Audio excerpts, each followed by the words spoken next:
বাংলার আজকে তোমাদেরকে ক্লাস 11-এর যে চ্যাপ্টার 1 অর্থাৎ ভৌত রাশি পরিমাপ ও মাত্রা এই চ্যাপ্টারের আমরা 3 নাম্বার থিওরির ক্লাস করছি। এর আগের ভিডিওগুলোতে অর্থাৎ 1 এবং 2 দুটো ক্লাসের মধ্যে স্ক্রু গেজের আগে পর্যন্ত প্রত্যেকটা থিওরিকে ভালোভাবে বোঝানোর চেষ্টা করেছি। আজকের ভিডিওতে তোমাদেরকে স্ক্রু গেজ থেকে পড়ানো শুরু হবে। তো ভিডিওটা বলবো শুরু থেকে শেষ অবধি দেখো এবং খাতায় নোট ডাউন করতে শুরু করো, কারণ এবছর থেকে এমসিকিউ টাইপের কোশ্চেন শুরু করেছে। অর্থাৎ যদি পরিষ্কারভাবে না কনসেপ্ট ক্লিয়ার করতে পারো তাহলে কিন্তু তোমরা মার্কস তুলতে খুব অসুবিধা হবে। এছাড়া আমি এই চ্যাপ্টারের উপর প্রত্যেকটা এমসিকিউকে এবং তার সাথে প্রবলেম সেট 1 এবং প্রবলেম সেট 2 প্রত্যেকটা সলভ করেছি, যেটা প্লেলিস্ট সেকশন করা আছে এই আমাদের ডিসক্রিপশানে, এই ভিডিও ডিসক্রিপশানে সেটার একটা লিঙ্ক দেওয়া থাকবে, ওইখান থেকে তোমরা প্রত্যেকটা দেখে নিতে পারো। তো শুরু করি। আজকে প্রথমে সেটা হচ্ছে স্ক্রু গেজ। দেখো, কোনো অজানা বস্তুর পরিমাপ করার সময় আমরা দুটো যন্ত্রকে ইউজ করি। একটা হচ্ছে ভার্নিয়ার ক্যালিপার্স আর তার সাথে হয় স্ক্রু গেজ। সাধারণত স্ক্রু গেজের সাহায্যে আমরা কি মেজার করে থাকি এটা জানো? স্ক্রু গেজের সাহায্যে আমরা সাধারণত যেটা মেজার করি সেটা হচ্ছে কোনো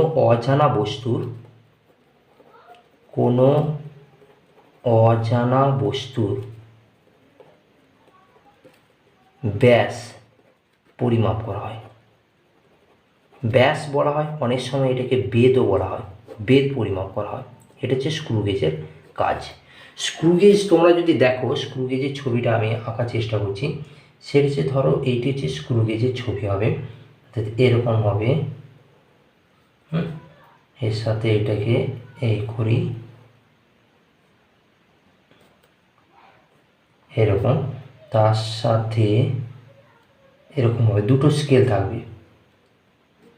ওকে, আর এখানে ভিতরে একটা স্কেল থাকবে,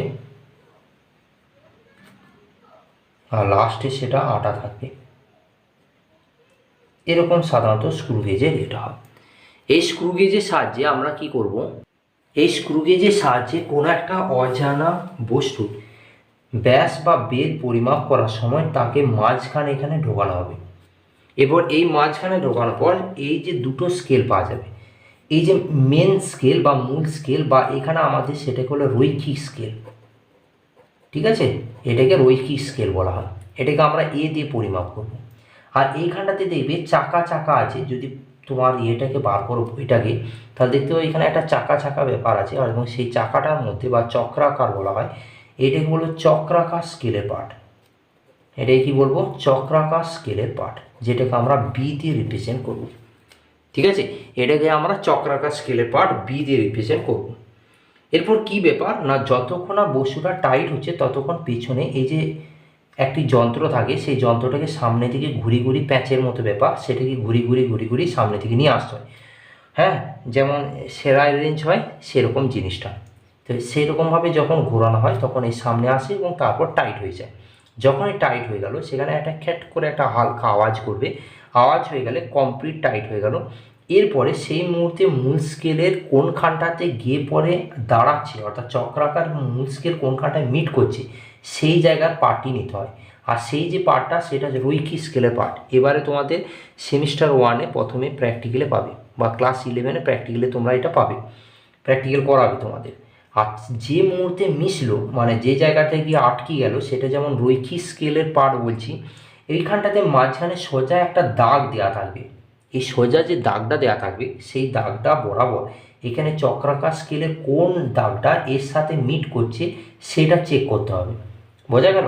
তো সে যে জায়গাটায় মিট করবে, সেই মিট জায়গাটাকে আমরা চক্রাকার স্কেলের পার্ট হিসাবে ধরব। এটা হচ্ছে স্ক্রু গেজের ঘটনা। এরপর তোমাকে থিওরি জানতে হবে। থিওরি হিসাবে প্রথমে যেটা জানতে হবে সেটা হচ্ছে স্ক্রু পিচ জিনিসটা কি। স্ক্রু পিচ হচ্ছে যে সেন্টিমিটার স্কেলে ক্ষুদ্রতম ঘর,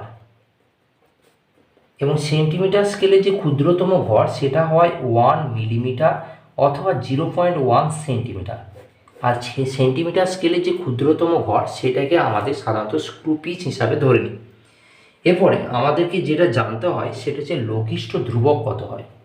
এটি পরীক্ষাতে কোশ্চেনও করে যে লঘিষ্ঠ ধ্রুবককে আমাদের লিস্ট কাউন্ট হিসাবে ধরা হয়।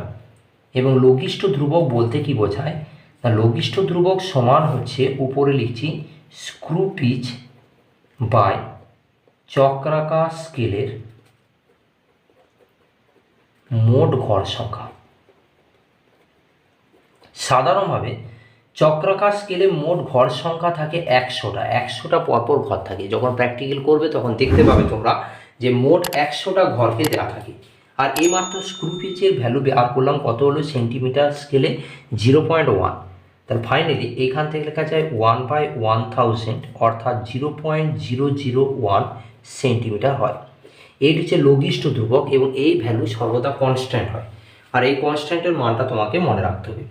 এখন যদি তোমাদেরকে কোনো অজানা বস্তু পরিমাপ করতে বলে, হ্যাঁ, তাহলে অজানা বস্তুর পরিমাপ, যদি কোনো অজানা বস্তুর পরিমাপ করতে বলে তখন নিয়ম হচ্ছে কি যে বস্তুর ব্যাস বা আমাদের বলবে যদি তোমরা বেদ, সেটাকে যদি ডি দিয়ে রিপ্রেজেন্ট করি সেটা সমান লেখা যায় রৈখিক স্কেলের পার্ট। রৈখিক স্কেলের পার্টকে আমরা এ দিয়ে ধরবো প্লাস, এটা হচ্ছে রৈখিক স্কেলের পার্ট, সাথে লিখছি কি চক্রাকার স্কেলের পার্ট, চক্রাকার স্কেলের পার্ট যেটাকে আমরা বি দিয়ে ধরবো ইন্টু লঘিষ্ঠ ধ্রুবক। এই যে লঘিষ্ঠ ধ্রুবক ধরছি সেটাকে কি দিয়ে ধরবো সি। তার ফাইনাল ইকুয়েশন কি লিখে হয় ডি সমান এ প্লাস বি ইন্টু সি, এবং এইটাকে বক্স করে রাখো কারণ এই সূত্রটি তোমাকে জানতে হবে। সিটা অল টাইম ফিক্সড থাকবে, সি এর মান কোনো চেঞ্জ হবে না, এটা যে লঘিষ্ঠ ধ্রুবক হিসেবে কাজ করে। এবং মনে রাখবে এই ভার্নিয়ার ক্যালিপার এবং তার সাথে আমাদের স্ক্রু গেজ এর উপর ম্যাথ প্রবলেম হয়। আশা করছি যে নতুন সিলেবাসটা করেছে সেই সিলেবাসের হিসাবে এবং তার সাথে কোশ্চেন প্যাটার্ন, সিলেবাস খুব একটা চেঞ্জ করে না, কোশ্চেন প্যাটার্ন বলবো, সেই কোশ্চেন প্যাটার্নে যে 3টে কোশ্চেন আমাদের এই চ্যাপ্টার থেকে আসবে তার মধ্যে একটা কোশ্চেন মাস্ট বি এই ম্যাথ প্রবলেম থাকবে, হয় ভার্নিয়ার ক্যালিপারের উপর বা স্ক্রু গেজের উপর। ওই জন্য ভালো করে দেখবে এবং সেগুলো আমি সলভ করব। এখন এই যে জিনিসটি হলো, এইটি হলো আমাদের অজানা বস্তুর পরিমাপ। তাহলে দেখো মূল স্কেলটা এরকমভাবে লম্বা থাকবে এবং সাথে একটা কি থাকবে না চক্রাকার স্কেল এরকম থাকবে দেখবে, আর সেই চক্রাকার স্কেলে ছোট্ট ছোট্ট করে এরকম দাগ দেওয়া থাকবে দেখবে, ঠিক আছে, এরকমভাবে থাকবে। তা এই যে দাগগুলো থাকবে না, এই দাগগুলোর মধ্যে একটা মূল স্কেলে মাঝখানে দাগ এর সাথে একদম মিলে যাবে হুবহু, যে জায়গায় মিলবে সেই জায়গাটিকে আমরা চক্রাকার স্কেলের পার্ট বি হিসাবে ধরবো। আর যে জায়গায় ভার্নিয়ার আর মূল এক জায়গাতে মিলে গেল মানে আর তারপর সামনের দিকে আর এগোবে না, এই যে ছবিটা, এই যে পিছন দিক থেকে যখন আমরা ঘুরোচ্ছি ঘুরি ঘুরি এই অজানা বস্তুটাকে মাপা হয়ে গেল অর্থাৎ আটকে গেল, সেই অবস্থায় আর ঘুরবে না, আর যে জায়গাতে আর ঘুরবে না সেই জায়গাতে আমরা রৈখিক স্কেলের পার্টকে মেজার করবো। এটা হচ্ছে নিয়ম। তো এইভাবে আমাদেরকে স্ক্রু গেজে পরিমাপ করতে হয় এবং স্ক্রু গেজে পরিমাপের ক্ষেত্রে এইটি হচ্ছে তার সূত্র। আর সেই সূত্রটি কি বললাম লঘিষ্ঠ ধ্রুবক, যেটা হচ্ছে স্ক্রু পিচ বাই চক্রাকার স্কেলের মোট ঘর সংখ্যা। অর্থাৎ স্ক্রু পিচ এবং চক্রাকার স্কেলের মোট ঘর সংখ্যার অনুপাতকে লঘিষ্ঠ ধ্রুবক বা লিস্ট কাউন্ট হিসাবে ধরা হয়, যেটাকে আমাদের সি হিসাবে এখানে দেখানো হচ্ছে। সেই যে লঘিষ্ঠ ধ্রুবক লিখেছি এটা সি হিসাবে ধরা হচ্ছে। তো ভালো করে বুঝতে পেরেছো আশা করি। এরপর আমরা চলে আসব যে কিভাবে পরিমাপের ত্রুটি হয়। দেখো পরিমাপের ত্রুটি কীরকম জিনিস, একটা মেজারমেন্ট করতে গেলে কিছু এরর দেখতে পাওয়া যায়, সেই এররগুলোকে আগে যদি ক্যালকুলেশন না করে থাকি তাহলে তখন সেক্ষেত্রে সঠিক উত্তর পাওয়া যাবে না। ওই জন্যে আমাদের জানা দরকার সেটা হচ্ছে পরিমাপের ত্রুটি। সবসময় বলবো ভিডিওটাকে সবসময় হাই পিক্সেল ভালোভাবে দেখবে, অর্থাৎ 1080 পিক্সেলে দেখার চেষ্টা করবে। যদি ভালো পিক্সেলে দেখো তোমার কী হবে, পরিষ্কার পিকচার আসবে, স্পষ্ট পরিষ্কার দেখতে পাওয়া যাবে। খাতায় নোট ডাউন করা অবশ্যই শুরু করবে। পরিমাপের ত্রুটিতে দু ধরনের পরিমাপের ত্রুটি হয়, দুই ধরনের হয় পরিমাপের ত্রুটি। এক হচ্ছে ফার্স্ট, সেটা হচ্ছে আমাদের পদ্ধতিগত ত্রুটি। যে পদ্ধতিগত ত্রুটি হয় সেটাকে বলা হয় সিস্টেমেটিক এরর। পদ্ধতিগত ত্রুটিকে আমার কি বলা হয় সিস্টেমেটিক এরর। আর দ্বিতীয় যে ত্রুটিটা থাকে আমাদের, দ্বিতীয় ত্রুটির মধ্যে যেটা পড়বে সেটা হচ্ছে আমাদের যান্ত্রিক ত্রুটি, এবং যান্ত্রিক ত্রুটিকে আমরা ইনস্ট্রুমেন্টাল এরর হিসাবে ধরব। ঠিক আছে, তাহলে একটা হচ্ছে পদ্ধতিগত ত্রুটির মধ্যে পড়ছে, আর একটা হচ্ছে কি ইনস্ট্রুমেন্টাল এরর বা যান্ত্রিক ত্রুটি হিসাবে ধরছি। এরপর দুটোর ক্ষেত্রে কি হয় দেখো, পদ্ধতিগত ত্রুটির মধ্যে আমরা যান্ত্রিক ত্রুটি মানে পদ্ধতিগত ত্রুটিটাকে আমরা যদি এ হিসাবে ধরি তাহলে যান্ত্রিক ত্রুটি পাচ্ছি, আর বি হিসাবে যদি ধরি তাহলে ব্যক্তিগত ত্রুটি হিসাবে ধরব। পদ্ধতিগত ত্রুটিকেই যদি দুটো ভাগে আরও ডিটেলসে বলি তাহলে দুটো ভাগে ভাগ করা হয়, একটা যান্ত্রিক ত্রুটি আর একটা হচ্ছে ব্যক্তিগত। ব্যক্তিগত মানে কি না পার্সোনাল এরর। ওকে, যান্ত্রিক ত্রুটি মানে কি, ধরো যন্ত্রে কোনো গোলযোগ থাকলো, হঠাৎ করে ধরো যন্ত্রটা নিতে নিতে হাত থেকে পড়ে গেল বা কেউ বদমাইশি করেছে, এইসব হাবিজাবি হয়েছে, তার জন্য কি হলো যন্ত্রটা কিছু ডিস্টার্ব হয়ে গেলো, আর সেই ডিস্টার্ব যেটা হবে সেটাকে যান্ত্রিক ত্রুটি হিসাবে ধরবো। আর ব্যক্তিগত ত্রুটি মানে কি না পার্সোনালভাবে মানে পার্সন ওয়াইজ, ধরো কেউ চশমা পরে আছে, তার চশমার জন্য সে যে পার্টটা দেখতে পাচ্ছে তুমি তার থেকে আরও অ্যাকুরেট দেখতে পাচ্ছ, সে বলছে 3.5-এ মিলছে, তুমি বলছো না 3.6-এ মিলছে, তাহলে এইভাবে কী হচ্ছে পার্সন ওয়াইজ চেঞ্জ হচ্ছে। এই চেঞ্জগুলোর জন্য সেগুলোকে আমরা ব্যক্তিগত ত্রুটি হিসাবে ধরবো। আর দ্বিতীয় যে ত্রুটি হিসাবে ধরা হয় সেটা হচ্ছে অবিনষ্ট ত্রুটি।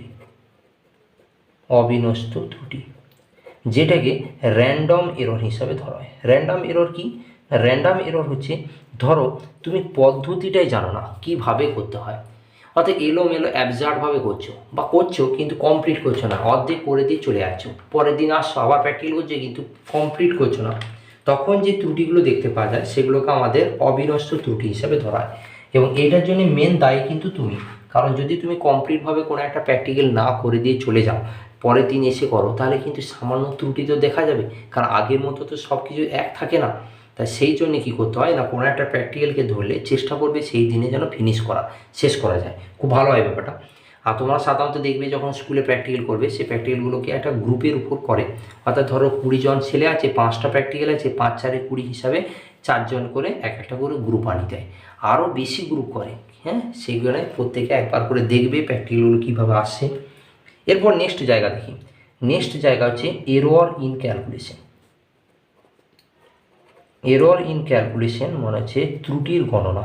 এইখান থেকে ম্যাথ প্রবলেম বা এইখান থেকে একটা কোশ্চেন দেওয়ার চান্স অনেক বেশি।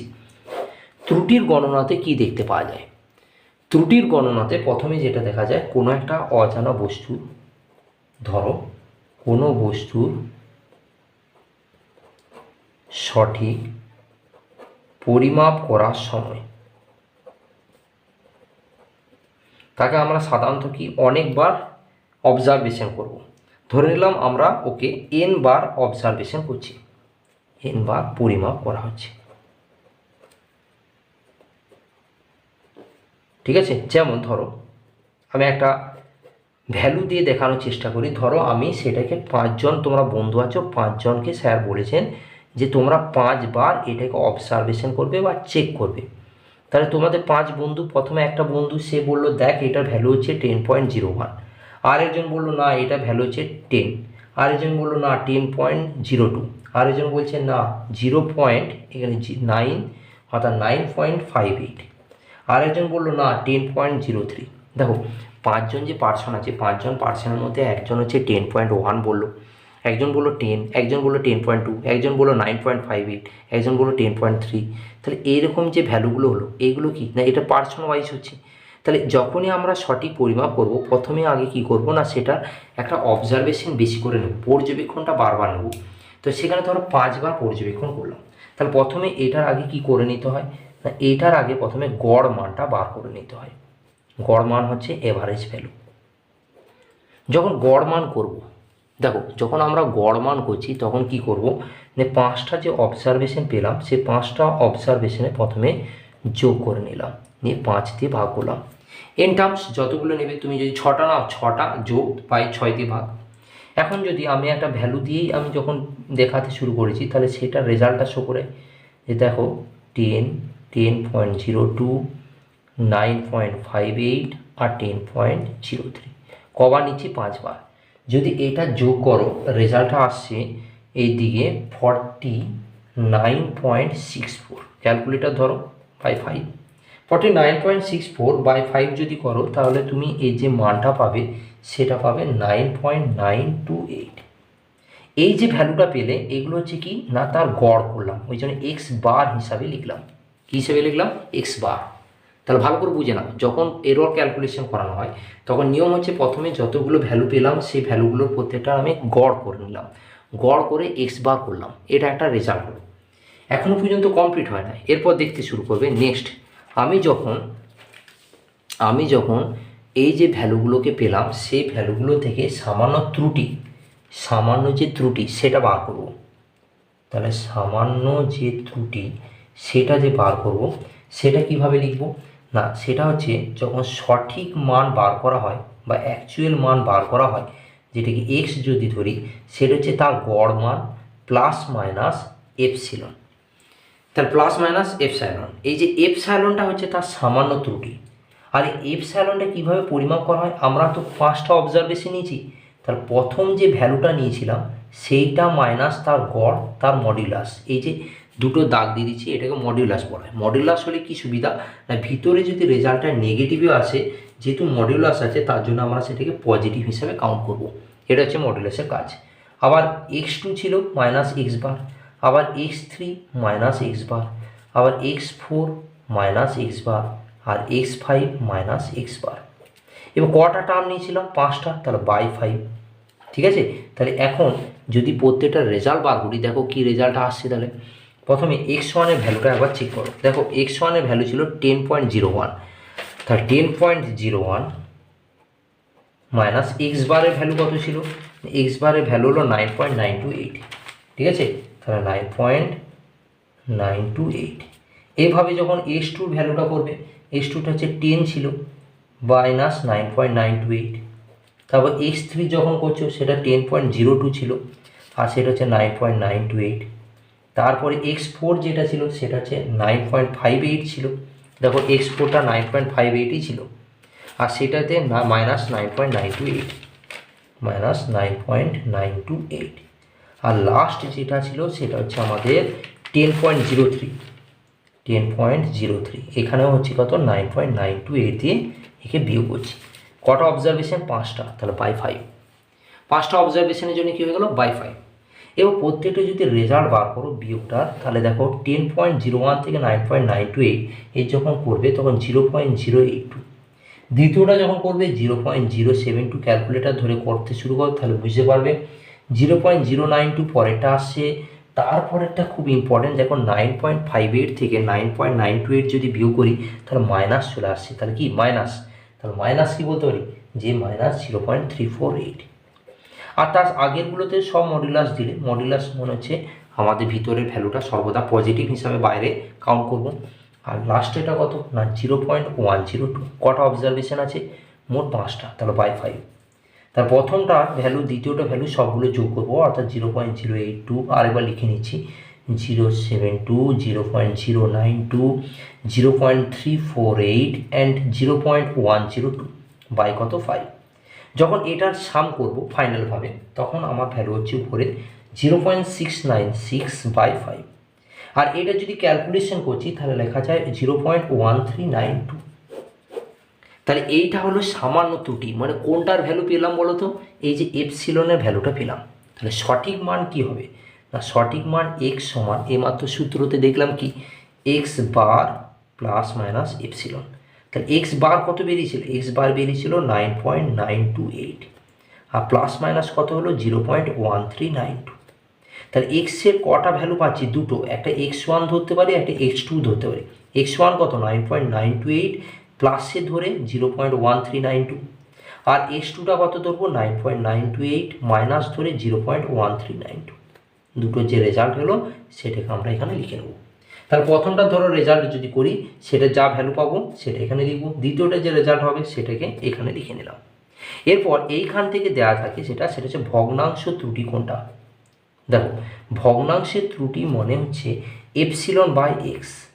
এই যে এপসিলনের যে মানটা পেয়েছি, এপসিলনে এই মাত্র মান পেলাম 0.1392 আর এক্সের মান মানে এই যে কোনো একটা ভ্যালুকে যদি যোগের হিসাবে ধরো প্রথমটার ক্ষেত্রে তাহলে একটা ভ্যালু পাবে, দ্বিতীয়টার ক্ষেত্রে একটা, যদি যোগের ক্ষেত্রে প্রথমটা করো তাহলে হচ্ছে 10.0672 আর দ্বিতীয়টার ক্ষেত্রে করো 9.7888।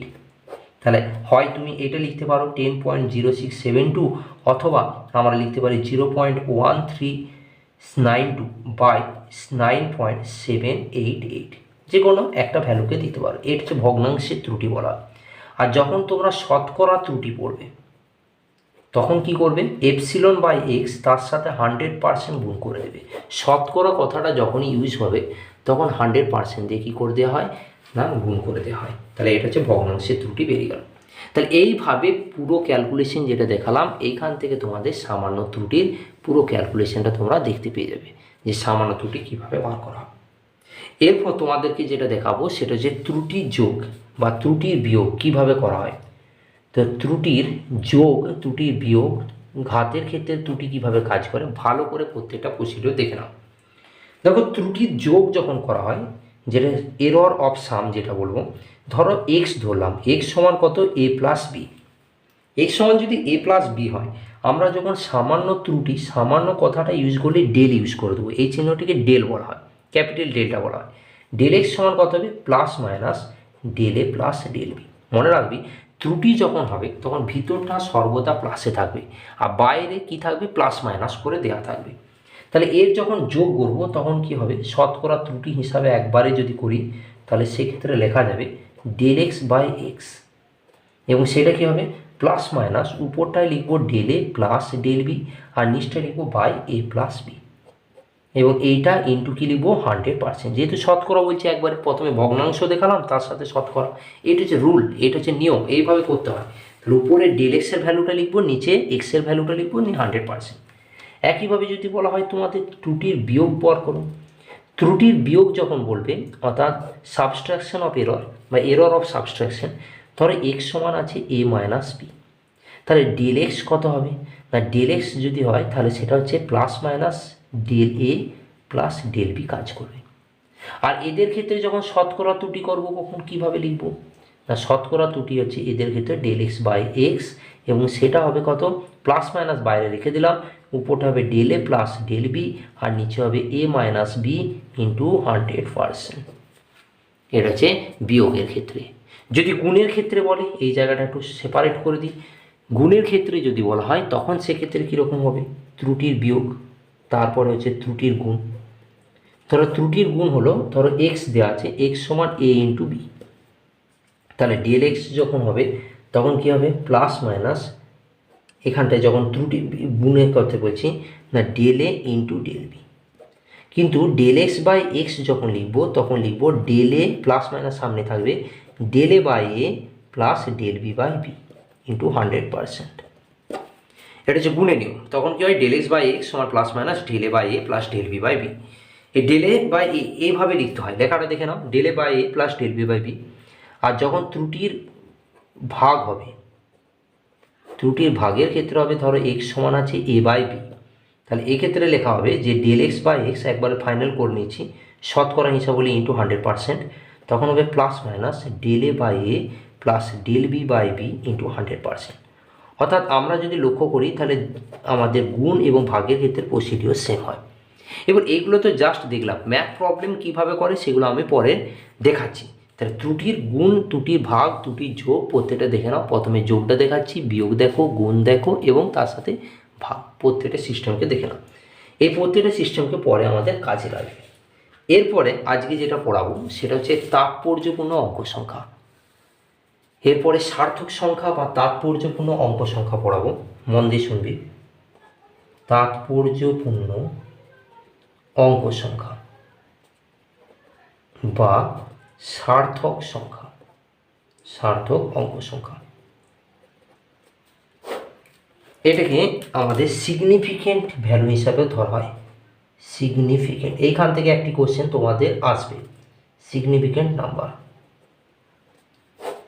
তাৎপর্যপূর্ণ অঙ্ক সংখ্যা সাধারণত কি হয়, ধরো একটা যদি বলি যে ধরি যে কোনো একটা বস্তু পরিমাপ করছি, একটা বস্তুর ধরো ভর আছে 10.5 গ্রাম, এর থেকে বেশি, আর কিন্তু কি বলবো যে এর থেকে বেশি কিন্তু 10.6 গ্রাম এর থেকে কম।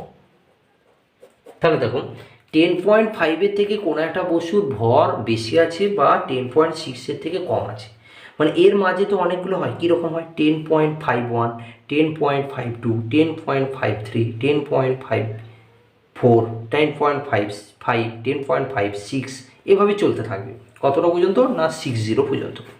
তাহলে এইখান থেকে যদি আমরা বলি যে 10.5-এর কাছাকাছি, তাহলে এখান থেকে বলতে পারি যে ভ্যালুটা কেমন হতে পারে, যে হয় ভরটা 10.5 গ্রাম এর কাছাকাছি থাকতে পারে, অথবা বলতে পারি 10.6 গ্রাম এর কাছাকাছি হতে পারে। ঠিক আছে, ব্যাপারটা ডিটেলসে বুঝো যে সিগনিফিক্যান্ট ভ্যালুটা কেন আসছে, কেন আমরা সিগনিফিক্যান্ট ভ্যালুর উপর কাজ করছি। কেন না আমরা ধরলাম 10 পয়েন্ট, প্রথমটা ধরলাম 5.1, তারপর ধরলাম 5.2, তারপর ধরলাম 5.3, তারপর ধরলাম 5.4, তারপর ধরছি 5.5, তারপর 5.6, তারপর 5.7 অ্যান্ড 5.8, 5.9 আর 10.60। তাহলে আমি ধরে নিতে পারি যে 10.51 থেকে 54-এর মধ্যে কোনো একটা ভ্যালু হতে পারে, বা ধরে নিলাম 60-র কাছাকাছি কোনো একটা ভ্যালু হতে পারে। তো এক্স্যাক্টলি আমরা বলতে পারছি না। তাহলে কোনটা সঠিক সেটা আমরা জানি না। 10.5 লিখতে পারো, কারণ 5টি এখানে সঠিক নয়। তাহলে 5 যে এখানে বলছি 5টা যে সঠিক সেটা আমি বলতে পারি না। তাহলে আমরা কোনো এখানে কিছুই নিশ্চিত করতে পারছি না। এখানে সবগুলোকে আমরা কী হিসাবে দিচ্ছি, অনিশ্চিত হিসাবে এখানে আমরা চয়েস করছি। তাহলে আমরা এখান থেকে বলতে পারি মোট তাৎপর্যপূর্ণ অঙ্ক সংখ্যা কত। তাৎপর্যপূর্ণ অঙ্ক সংখ্যা ধরে নিলাম মোট কটি, 3টি। কারণ আমরা কেন লিখছি এটা না, কারণ লিখছি যে ধরে নিলাম 10.5 তার সাথে প্লাস মাইনাস 0.1 এত গ্রাম লেখা আমাদের উচিত। প্লাস মাইনাস 0.1 গ্রাম লেখা উচিত কেন আমরা বলবো না, ধরে নিলাম যে 10.5 তো আমি ধরেছি যে তার থেকে বেশি কিন্তু 10.6-এর থেকে কম, তাহলে একদম তার ক্লোজ ধরে নিলাম। তাহলে একদম ক্লোজ মানে কি 0.1-এর কেস। ঠিক আছে, তাহলে 0.1-এর কেস যদি বলি তাহলে 10.5-এর সাথে প্লাস মাইনাস 0.1 সেন্টিমিটার ম্যাক্সিমাম পর্যন্ত লিখতে পারা যায়। তো এইভাবে তাৎপর্যপূর্ণ অঙ্ক সংখ্যা সঠিকভাবে আসতে থাকে। পরীক্ষায় এত সব ভাবতে হবে না, পরীক্ষায় তোমাকে ভাবতে হবে যে এর রুলগুলো কী, রুলগুলোকে তোমাকে একদম ভালো করে রেডি করে নিতে হবে। ফার্স্ট রুল যেটা হয় যে কোনো নন জিরো সংখ্যাকে, অর্থাৎ শূন্য নেই যেটা, নন জিরো সংখ্যাকে ধরা হবে। কী হিসাবে ধরা হবে, তাৎপর্যপূর্ণ অঙ্ক সংখ্যা হিসাবে ধরা হবে। তাহলে নন জিরো মানে কি 1, 2, 3, 4, 5 এই যত সংখ্যা আছে সেগুলোকে আমরা তাৎপর্যপূর্ণ ধরে নিলাম। 1, 2, 3, 4, 5 একসাথে লেখা আছে, যে বলবে এখানে মোট তাৎপর্যপূর্ণ সংখ্যা কটা, তাহলে 1টা 2টো 3টে 4টে 5টা, তাহলে কটি হবে 5টি। ঠিক আছে, ধরে নিলাম যে 2, 6, 4, 2, তাহলে তাৎপর্যপূর্ণ অঙ্ক সংখ্যা কটা, 4টি, কারণ 4টি আছে। তাহলে কটা হয়ে গেল এখানে 4টি। তাহলে এইটা হচ্ছে প্রথম রুল। তাহলে রুল 1 দিয়ে এইটা লিখলাম, রুল 2 দিয়ে লিখছি এরপর সেকেন্ড রুল। সেকেন্ড রুল হচ্ছে বাম দিক থেকে কাউন্ট করা শুরু হবে। বাম দিক থেকে বা ডান দিক থেকে, সাধারণভাবে বাম দিক থেকে ডান দিক পর্যন্ত অঙ্ক সংখ্যা আমাদেরকে কাউন্ট করতে হয়। কোন দিক থেকে কোন দিকে, বাম টু ডান দিক। এবং তাৎপর্যপূর্ণ অঙ্ক সংখ্যার ক্ষেত্রে নিয়ম হচ্ছে যে নন জিরো সংখ্যার মাঝে যদি জিরো থাকে, নন জিরো সংখ্যার মাঝে জিরো থাকলে তাকে কাউন্ট করা হবে। তাকে কী করতে হবে, কাউন্ট করা হবে। নন জিরো সংখ্যার মাঝে জিরো থাকলে কাউন্ট হবে, মানে এটা কীরকম, ধরো 1, 0, 0, 1, 2, 0, 0, 1। দেখো এত বড় একটা দিলাম, তাহলে দেখো এখানে 1 আর 1 এর মাঝে দুটো জিরো আছে, কাউন্ট হয়ে গেল। 2 আর 1 এর মাঝে দুটো জিরো, কাউন্ট হয়ে গেল। তাহলে মোট ধরো 1, 2, 3, 4, 5, 6, 7, 8, তাহলে মোট কটা হলো 8টি। এটা 3 নাম্বার রুলের হিসাবে ধরলাম। 3 নাম্বার পর 4 নাম্বার রুল কি, 4 নাম্বার রুল হচ্ছে দশমিক বিন্দু ডান দিকে, দশমিক বিন্দু ডান দিকে অশূন্য মাঝে শূন্য, অশূন্য মাঝে শূন্য কাউন্ট হবে। তার দশমিক বিন্দু ডান দিকে যদি অশূন্য থাকে, তার মাঝে যদি শূন্য থাকে, তাহলে কাউন্ট হয়ে যাবে। হ্যাঁ, কিন্তু যদি অশূন্য মাঝে যদি শূন্য থাকে সাধারণভাবে, তাহলে দশমিক বিন্দুর ডান দিকে অশূন্য মাঝে যদি শূন্য থাকে সেটা সাধারণভাবে কাউন্ট করা হবে না, এটা হবে না হবে। যেমন তোমাকে এক্সাম্পল দেওয়া হচ্ছে 0.00123। তাহলে দেখো দশমিকের ডান দিকে প্রথমে কি আছে না শূন্য আছে, তারপর অশূন্য শুরু হয়েছে। তার দশমিক বিন্দুর ডান দিকে অশূন্য মাঝে শূন্য, অশূন্য আছে, তার মাঝখানটা দেখি আছে শূন্য আছে, সেই শূন্যগুলো কাউন্ট হবে না। জাস্ট এখানে কটা সংখ্যা পাবো না তিনটি। তাহলে কটি হয়ে গেল? তিনটি। বুঝতে পেরেছ? তাহলে এইটা হচ্ছে তোমার 4 নম্বর রুলে পড়ে। 5 নম্বর রুল হচ্ছে যে দশমিক বিন্দুর ডান দিকে, দশমিক বিন্দু 5 নম্বর রুলে আসছি, যে দশমিক বিন্দুর ডান দিকে থাকা শূন্যগুলি কাউন্ট হবে। মানে কীরকম? ধরো 123.00, এখানে মোট কটা আছে? দশমিক বিন্দুর ডান দিকে, তার বাঁ দিকে যেহেতু আমাদের নন জিরো আছে তারপর স্টার্ট করছি, যার জন্য কাউন্ট হবে, অর্থাৎ এখানে মোট কটা হবে? 5টি। তাহলে এটা 5টা রুল হলো। 5টা রুল দেখে নাও ভালো করে। আরেকবার বলি, নন জিরো সংখ্যাকে আমরা কাউন্ট করব, বাম দিক থেকে ডান দিকে কাউন্ট করা শুরু হবে। নন জিরো মাঝে যদি জিরো থাকে তাকে কাউন্ট করা হবে। দশমিক বিন্দু ডান দিকে অশূন্য মাঝে যদি শূন্য কাউন্ট হবে না, যেমন 0.00, তার সাথে 1 2 3, এই যে দশমিকের পর প্রথমেই জিরো শুরু হয়েছে, তাহলে এইগুলো কিন্তু কাউন্ট হবে না। তারপর 1 2 3, ধরো এখানে যেহেতু 101 হতো সেটাও কিন্তু কাউন্ট হয়ে যেত। এরপর নেক্সট দেখো, 5-এর দশমিক বিন্দুর ডান দিকে থাকা শূন্যগুলি কাউন্ট হবে। যেমন দশমিক বিন্দুর ডান দিকে দেখো দুটো শূন্য দিয়েছে, এটাও কাউন্ট হয়ে গেল। তাহলে এটাও এখানে কাউন্ট। এরপর দেখো, যখন এই 5টা হলো, এবার 6 নম্বর রুলে কি আছে? 6 নম্বর রুল প্রথমে যেটা বলবো, 6 নম্বর রুলটাতে কি রয়েছে না, 6 নম্বর হচ্ছে ইউনিট চেঞ্জ করলে তাৎপর্যপূর্ণ অঙ্ক সংখ্যা কোনো চেঞ্জ হয় না বা কোনো পরিবর্তন। নাম্বারটা দেখছি কি, যে ইউনিট যদি চেঞ্জ করি সেক্ষেত্রে তাৎপর্যপূর্ণ অঙ্ক সংখ্যা কোনো পরিবর্তন হয় না।